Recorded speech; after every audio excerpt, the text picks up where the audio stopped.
আসসালামু আলাইকুম প্রিয় ভিউয়ার্স। আজকে আমরা শিখব স্টিয়ারিং হুইল ধরার নিয়ম। মানে কীভাবে আপনি স্টিয়ারিং হুইলটা ধরবেন সেটা আমরা আজকে জানবো। ছোট গাড়ির স্টিয়ারিং হুইল ধরার নিয়ম হচ্ছে ঘড়ির কাঁটার ৯-৩। যেমন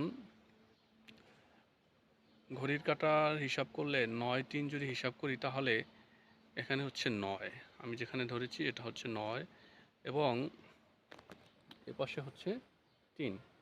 তো আমাদের দুই হাতের পজিশন থাকবে ৯ এবং ৩।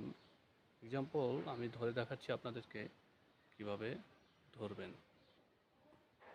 ভিউয়ার্স, স্টিয়ারিংটা ধরার নিয়ম হচ্ছে এইভাবে।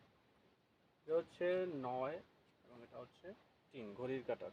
তো ৯-৩ এভাবে ধরলে আপনার স্টিয়ারিংটা ঘোরাতে সহজ হয়। যেমন যদি আপনি ডানে ঘোরাতে চান তখন কী করবেন, এই যে ডান হাত স্টিয়ারিংটা ঘুরিয়ে বাম হাত আবার এখানে আনবেন এবং এটা এভাবে ঘুরিয়ে তখন আবার আপনার বাম হাতের পজিশন নেবেন। সেম বাম দিকে ঘুরালেও ডান হাত ঘুরিয়ে এখানে আনবেন এবং বাম হাত এখানে নেবেন এবং আবার ডান হাতের পজিশনে আবার আগের জায়গায় নেবেন এবং বাম হাত তার পজিশন নিয়ে আসবেন। এটা হচ্ছে স্টিয়ারিং ধরার সঠিক নিয়ম।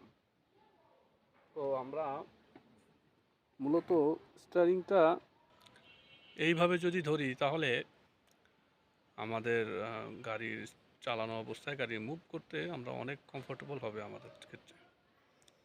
তো আমরা এভাবে নিয়ম ফলো করে গাড়ি চালালে আশা করা যায় কোনো সমস্যা হবে না কখনোই।